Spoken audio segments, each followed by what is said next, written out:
കഴിഞ്ഞ ഒരാഴ്ച ആദിലയുടെ പെരുമാറ്റം വളരെ അസ്വസ്ഥരാക്കുന്നു കാണികളെ. ഇറിറ്റേറ്റഡ് ആയി പോയപ്പോൾ കഴിഞ്ഞ ഒരാഴ്ചയായിട്ട് ആദിലയുടെ പെരുമാറ്റങ്ങൾ കാണികളെ ഭയങ്കരമായിട്ട് അസ്വസ്ഥരാക്കുന്നു എന്ന് ലാലേട്ടൻ ആദിലയുടെ പറഞ്ഞിരിക്കുകയാണ്. ശരിക്കും പറഞ്ഞാൽ ഇതൊന്നും ഒരിക്കലും ലാലേട്ടൻ ചോദിക്കരുത്. കാര്യം എന്ന് വെച്ച് കഴിഞ്ഞാൽ ഇങ്ങനെ ചോദിക്കുമ്പോഴത്തേക്ക് ഇവർ നൈസായിട്ട് ആ ഗെയിം അങ്ങ് മാറ്റും. ആൾക്കാർ വെറുക്കുന്നുണ്ടെന്ന് അറിഞ്ഞു കഴിഞ്ഞാൽ നമ്മുടെ ക്യാരക്ടർ തന്നെ നമ്മൾ ചേഞ്ച് ആക്കാൻ വേണ്ടി നോക്കും. കാര്യം ആ ഒരു ഷോ എന്ന് പറഞ്ഞു കഴിഞ്ഞാൽ അങ്ങനെയാണ്. കാര്യം ജനങ്ങളുടെ പിന്തുണ ഉണ്ടെങ്കിൽ മാത്രമേ ആ ഒരു ഷോയിൽ എക്സിസ്റ്റ് ചെയ്യാനായിട്ട് പറ്റത്തുള്ളൂ. ശരിക്കും പറഞ്ഞു കഴിഞ്ഞാൽ വോട്ട് കൊടുക്കാതെ ഇവരെയൊക്കെ എടുത്ത് വെളിയിൽ കളയണം. അതാണ് ചെയ്യേണ്ടത്. കാര്യം അങ്ങനെ ഇറങ്ങി കഴിയുമ്പോഴേ എന്തുമാത്രം ആൾക്കാർ വെറുപ്പിച്ചിട്ടുണ്ടായിരുന്നുവെന്ന് സ്വന്തമായിട്ടൊരു ബോധം വരത്തുള്ളൂ. മസ്താനിയുടെ കേസ് നിങ്ങൾക്ക് അറിയാമല്ലോ. അതേപോലെ തന്നെയാണ് ഈ ആദിലയുടെ. അതായത് ഈ അടുത്തെങ്ങും ഇത്രയും ഒരു അഹങ്കാരം പിടിച്ചൊരു കണ്ടസ്റ്റൻസിനെ നമ്മളെങ്ങും കണ്ടിട്ടില്ല. കാര്യം ഈ ആദില അന്ന് ലാലേട്ടൻ സപ്പോർട്ട് ചെയ്തതിന് ശേഷം എന്തോ ഒരു വലിയ സംഭവമാണെന്നുള്ള രീതിയിലാണ് ആ ആദിലയുടെ പെരുമാറ്റങ്ങളും രീതികളൊക്കെ കണ്ടു കഴിഞ്ഞാൽ. എന്തായാലും ആദിലയുടെയും നൂറയുടെയും വിഷയത്തെ സംബന്ധിച്ച് ഇന്ന് ഒരു വീഡിയോ കണ്ടിട്ടുണ്ടായിരുന്നു. നൂറയുടെ ഫാമിലി ഈ പറയുന്ന അവരുടെ രണ്ടുപേരുടെ ഇഷ്യൂവിൻ്റെ ഇടയിൽ പണ്ട് സംസാരിക്കുന്ന ഒരു വീഡിയോ ഇപ്പോൾ പൊങ്ങി വന്നിട്ടുണ്ട്. അതായത് നൂറയുടെ ഉമ്മ ഭയങ്കര വിഷമിച്ചൊക്കെ ഇരുന്ന് സംസാരിക്കുന്നുണ്ട് നൂറെ പറ്റിയിട്ട്. അതായത് നൂറെ കഴിവതും മാക്സിമം വീട്ടിലോട്ട് വിളിച്ചുകൊണ്ട് പോകാൻ വേണ്ടിയിട്ടുള്ള രീതിയിലൊക്കെ സംസാരിക്കുന്നുണ്ട്. പക്ഷേ അവർക്ക് താല്പര്യമില്ല എന്നുള്ള രീതിയിലാണ്. പക്ഷേ ആ ഒരു വീഡിയോ കാണുന്ന സമയത്ത് ആർക്കായി കഴിഞ്ഞാലും ഭയങ്കരമായിട്ട് വിഷമം വരും. കാര്യം എന്ന് പറഞ്ഞു കഴിഞ്ഞാൽ എൻ്റെ ഒരു അഭിപ്രായത്തിൽ ലോകത്ത് ഒരു അച്ഛനും അമ്മയും ഇങ്ങനൊരു ബന്ധത്തിന് സമ്മതിക്കത്തില്ല. കാര്യം ഏതൊരു മക്കളുണ്ടെങ്കിൽ അവർ കല്യാണം കഴിച്ച് കുട്ടികളൊക്കെ ഉണ്ടായി നല്ല രീതിയിൽ ജീവിക്കണമെന്നേ ആഗ്രഹിക്കത്തുള്ളൂ. പക്ഷേ ഇങ്ങനെയുള്ള ഒരു റിലേഷനോ കാര്യങ്ങളോ ഒരിക്കലും അങ്ങനെ സപ്പോർട്ട് ചെയ്യത്തില്ല. അങ്ങനെ സപ്പോർട്ട് ചെയ്യുന്നവർ വളരെ റെയറായിട്ടുള്ള ആൾക്കാരായിരിക്കും. അല്ലാതെ എല്ലാവരും അങ്ങനെ സപ്പോർട്ട് ചെയ്യത്തില്ല. അതുകൊണ്ടായിരിക്കും പലപ്പോഴും പല ആൾക്കാരും ഈ ഒരു വിഷയം നോർമലൈസ് ചെയ്യരുത് എന്ന് പറയുന്നത്, അല്ലേ? എന്തായാലും നമുക്ക് ഇന്ന് ലാലേട്ടൻ്റെ പ്രൊമോ ഒന്ന് കാണാം. ഈ ആദിലയുടെ കുറച്ച് കാര്യങ്ങൾ ലാലേട്ടൻ ചോദിക്കുന്നുണ്ട്. കഴിഞ്ഞ ഒരാഴ്ച ആദിലയുടെ പെരുമാറ്റം വളരെ അസ്വസ്ഥരാക്കുന്നു കാണികളെ. ഇറിറ്റേറ്റഡ് ആയി പോയപ്പോൾ എല്ലാവർക്കും ഇല്ലേ ഇറിറ്റേറ്റഡ് ആയി പോയിട്ട് വന്നതാണ് എന്ന്. അതായത് അനീഷിൻ്റെ അടുത്ത് പെരുമാറിയ ഒരു രീതി ഉണ്ടല്ലോ. ആദില അനീഷിനെ മണ്ടനെന്നും നീ ക്ലോസറ്റിലെ പുഴുവാണെന്നും നീ ക്ലോസറ്റ് ആണെന്നും വളരെ മോശമായിട്ടുള്ള രീതിയിലൊക്കെ ആയിരുന്നു അനീഷിനെ ഈ ആദില വിളിച്ചുകൊണ്ടിരുന്നത്.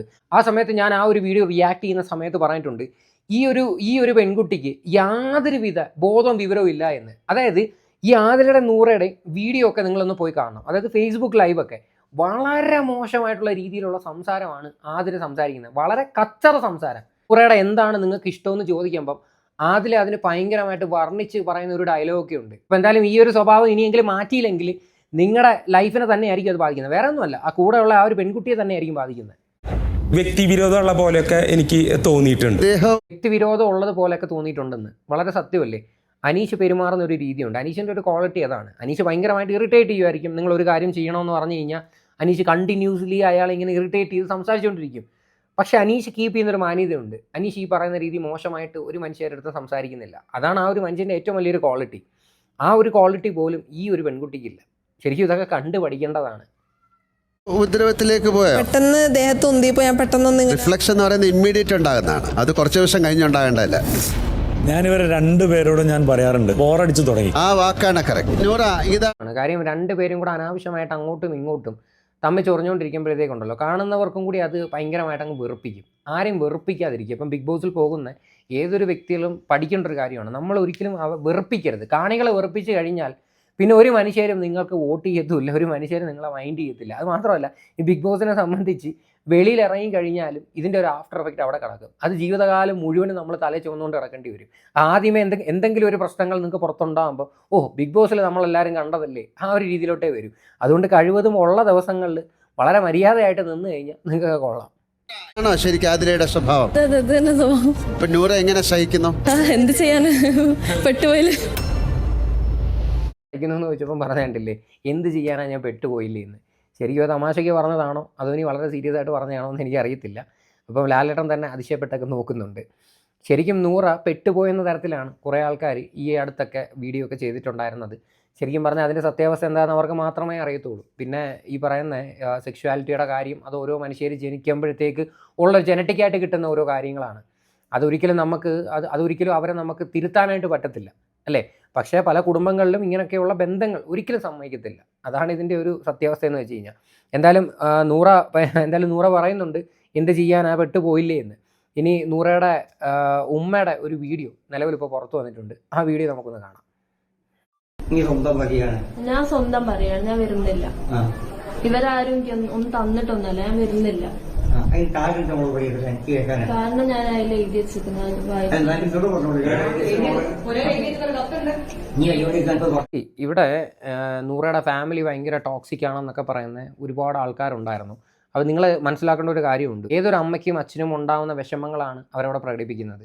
അതൊരിക്കലും ഒരു ടോക്സിസിറ്റിയുടെ ഭാഗമോ കാര്യങ്ങളോ ഒന്നുമല്ല. അവരുടെ മകളെ തിരിച്ചു കൊണ്ടുപോകണം, അവരുടെ മകളെ നല്ല രീതിയിൽ കല്യാണം കഴിച്ച് വിടണമെന്ന് അവർക്ക് നല്ല രീതിയിലുള്ള ആഗ്രഹമുണ്ട്. മനസ്സിലായില്ലേ? അപ്പം ഒരിക്കലും അവരുടെ ഫാമിലി ടോക്സിക്കാണ്, അതാണ് ഇതാണെന്നുള്ള രീതിയിൽ ഒരു മനുഷ്യർക്ക് വന്നിരുന്ന് പറയാൻ യാതൊരു അവകാശവുമില്ല. പ്രത്യേകിച്ച് ആദില എന്ന് പറയുന്നൊരു വ്യക്തിക്ക്. ആദില ഈ ഒരു വിഷയത്തിലൊക്കെ റിയാക്ട് ചെയ്തിട്ടുണ്ടായിരുന്നു. അതായത് ഇത് പണ്ടത്തെ വീഡിയോ ആണ്. ആ പണ്ടത്തെ വീഡിയോയിൽ തന്നെ പണ്ടത്തെ ഈ ഒരു വിഷയത്തിൽ തന്നെ ആദില ഭയങ്കര രീതിയിൽ റിയാക്ട് ചെയ്യുന്നുണ്ടായിരുന്നു. ഇതണക്ക് നൂറയുടെ ഫാമിലി അങ്ങനെയാണ് ഇങ്ങനെയാണ്, പിടിച്ചുകൊണ്ട് പോകാൻ അവർ അവളെ പിടിച്ചുകൊണ്ട് പോകാൻ നോക്കുകയാണെന്നൊക്കെ പറയാൻ. മനസ്സിലാക്കേണ്ടത് സ്വന്തം കുടുംബത്തിൽ ഇതുപോലെയൊക്കെയുള്ള അവസ്ഥ വരുമ്പോഴാണ് ഇതൊക്കെ നമ്മൾ കൂടുതലായിട്ട് മനസ്സിലാക്കുന്നത്. എന്നും പറഞ്ഞ് ഈ പറയുന്ന ഇവരുടെ സെക്ഷുവാലിറ്റി ഒന്നും ഞാൻ കുറ്റപ്പെടുത്തുന്നില്ല. അതവരുടെ വ്യക്തിപരമായിട്ടുള്ള സ്വാതന്ത്ര്യമാണ്. കാര്യം അവരങ്ങനെ ആയിപ്പോയതിന് നമുക്കൊന്നും ചെയ്യാൻ പറ്റത്തില്ല. മനസ്സിലായില്ലേ? പക്ഷേ നമ്മുടെയൊക്കെ ഫാമിലികളിൽ ഒരു മനുഷ്യരും ഇത്തരത്തിലുള്ള കാര്യങ്ങൾ അംഗീകരിക്കത്തില്ല.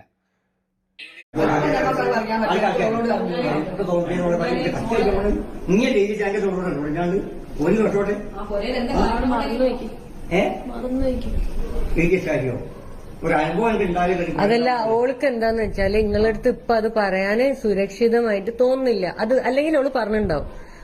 നമ്മളിവിടെ ഇവിടേക്ക് ആരെയും വിളിച്ചു വരുത്തിയിട്ടില്ല, ആരോടും ഇവിടുന്ന് പോകാൻ പറഞ്ഞിട്ടില്ല. ഇവളടുത്ത് ഇവക്ക് എങ്ങനെയാണോ തോന്നുന്നത് അങ്ങനെ നടക്കുള്ളൂ ഇവിടെ.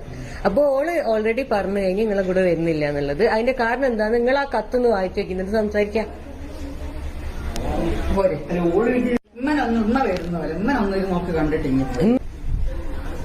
ഓള് ഇവിടെ തന്നെ ഉണ്ട് 2 ദിവസം. അത് അവരുടെ വിഷമവും സങ്കടമാണ്. ഈ ഒരു വീഡിയോ കാണുമ്പോൾ നമുക്കത് മനസ്സിലാക്കാൻ പറ്റും.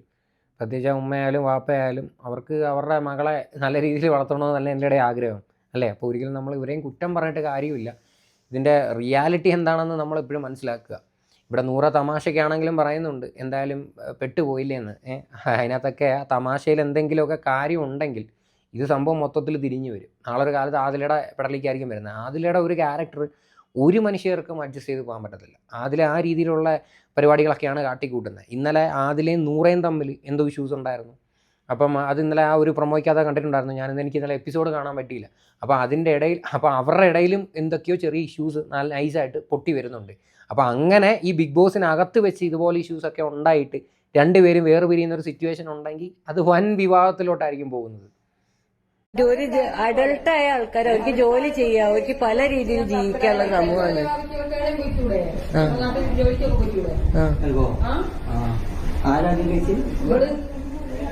രണ്ടുപേർക്കും ജോലിക്ക് പോകാനുള്ള പ്രായമുണ്ട്. സ്വതന്ത്രമായി ജീവിക്കാനുള്ള എല്ലാ കഴിവുള്ള ആൾക്കാരാണ്. സത്യമാണ്. അവർക്ക് ഏത് രീതിയിൽ വേണമെങ്കിലും ജീവിക്കാം. അവർ രണ്ടുപേരും ജോലി ചെയ്ത് അവർ ജീവിക്കുന്നു. ഒരു മനുഷ്യനെ ബുദ്ധിമുട്ടിക്കാതെ ജീവിക്കുന്നുണ്ട്. ആ ഒരു കാര്യം പറഞ്ഞപ്പോഴാണ് ഞാൻ ആലോചിച്ചത്. ലക്ഷ്മി പറഞ്ഞൊരു സ്റ്റേറ്റ്മെൻറ്റ് ഉണ്ടായിരുന്നു. അതായത് ഇവരെയൊക്കെ ആര് വീട്ടിൽ കയറ്റുമെന്ന്. അപ്പം ഞാൻ ഇവരെ സപ്പോർട്ട് ചെയ്ത് വീഡിയോ ചെയ്ത ആളാണ്. പക്ഷേ തീർച്ചയായിട്ടും ആ പറഞ്ഞ സ്റ്റേറ്റ്മെൻറ്റ് വളരെ തെറ്റാണ്. കാര്യം ഇവരെ ആര് വീട്ടിൽ കയറ്റുമെന്നുള്ളൊരു ചോദ്യം ഉണ്ടല്ലോ, അത് ഏറ്റവും വലിയ വൃത്തികെട്ടൊരു ചോദ്യമാണ് ആ ചോദിക്കുന്നത്. അതായത് അങ്ങനെയുള്ള കാര്യങ്ങൾ ഞാൻ തീർച്ചയായിട്ടും ഞാൻ ഇവരെ സപ്പോർട്ട് ചെയ്യുക ചെയ്യും. കാര്യം ഇവർ മനുഷ്യരാണ്, അവരെ അകറ്റി നിർത്തേണ്ട ആവശ്യമൊന്നുമില്ല. പക്ഷേ പേരൻസിൻ്റെ ഭാഗത്തോട്ട് വരുമ്പം ഒരിക്കലും ഒരു കുടുംബങ്ങളിലും അംഗീകരിക്കത്തില്ല. അതാണ് ഇതിൻ്റെ ഒരു സത്യം എന്ന് വെച്ച് കഴിഞ്ഞാൽ. എന്തായാലും അവർക്ക് നമ്മുടെ രാജ്യത്ത് സ്വന്തമായിട്ട് ജീവിക്കാനുള്ള എല്ലാ അവകാശങ്ങളും ഉണ്ട്. അവരതുകൊണ്ടായിരിക്കാം മേ ബി ഈ ഒരു വഴി തിരഞ്ഞെടുത്തത്. പക്ഷേ അച്ഛൻ്റെ അമ്മയുടെയൊക്കെ കാര്യങ്ങൾ മനസ്സിലാക്കി കഴിഞ്ഞാൽ കുറച്ചുകൂടെ നന്നായിരിക്കുമെന്ന് എനിക്ക് തോന്നുന്നു. കഴിവതും അവരെ കൂടെ ചേർത്ത് പിടിക്കാനായിട്ട് നോക്കുക, അല്ലെങ്കിൽ അവരെ പറഞ്ഞ് കൺവിൻസ് ആക്കാൻ വേണ്ടിയിട്ടൊക്കെ നോക്കുക. അതാണ് ഇതിനകത്ത് ചെയ്യേണ്ടത്. അല്ല പ്രത്യേകിച്ച് വേറെ ഒന്നുമല്ല.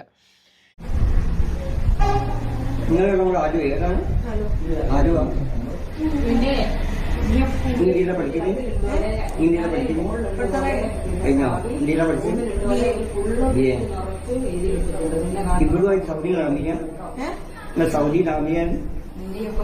സൗദിയിലാണോ കമ്പനിക്കാരായത്? നാട്ടിൽ വന്നീ കണ്ടിട്ടൊന്നുമില്ലല്ലോ. അപ്പൊ ഇതൊന്നും ഞാൻ കാണില്ല, നീ വന്നില്ലല്ലോ. അപ്പൊ ഇനി വന്നാൽ ഞാൻ കാണില്ല, നീ വന്നീട്ട് കണ്ടിട്ടില്ല. ഈ മലയാളത്തെ വീട്ടിൽ നീ വന്നിട്ട് സൗദിയിൽ വെച്ച് പഠിച്ച് അങ്ങനെ കമ്പനിയാണ്. പിന്നെ അന്നേരം നീ അങ്ങനെ ആളെത്തിയ പറയല് കൂട്ടാൻ നീ അങ്ങനെ ഒറ്റക്ക് വന്നതാ. പറയും തേടി വന്നതാ അങ്ങോട്ട്. അതിലൊക്കെ തുറന്നിട്ട് അതിലൊക്കെ ഓൾ ഇറങ്ങിപ്പോന്നതാ. അപ്പോൾ ഇതായിരുന്നു ആ ഒരു സംഭവം. ഇനി ഇതിൻ്റെയൊക്കെ ഒരു റിയാക്ഷൻ ആദിലയുടെ ലൈവിനൊക്കെ പറയുന്നുണ്ട്. ഞാൻ ഇനി ആ ഒരു വീഡിയോ കൂടെ എടുത്ത് വെച്ചിട്ട് വെറുതെ കുളമാക്കുന്നില്ല. കാര്യം ഇവിടെ ആദില എന്ന് പറയുന്ന ആളുടെ ക്യാരക്ടർ ഭയങ്കര രീതിയിൽ എക്സ്പോസ് ആയിക്കൊണ്ടിരിക്കുകയാണ്. ഇനി ആദില എന്ന് പറയുന്നൊരു വ്യക്തി ഈ പറയുന്ന നൂറ ഇനി പിടിച്ച് വെച്ചിരിക്കുവാണോ ഇല്ലയോ എന്ന് ഒരുപാട് പേർക്ക് സംശയമുണ്ട്. ഇനി അത് മാത്രമല്ല, ഈ പറയുന്ന നൂറയുടെ സെക്ഷുവാലിറ്റി ശരിക്കും പറഞ്ഞാൽ ലെസ്ബിയൻ തന്നെയാണോ എന്ന് ഒരുപാട് പേര് സംശയത്തോടൊക്കെ കൂടിയിട്ട് പറയുന്നുണ്ട്. കുറേ ഫേസ്ബുക്ക് പോസ്റ്റൊക്കെ ഞാൻ കണ്ടിട്ടുണ്ടായിരുന്നു.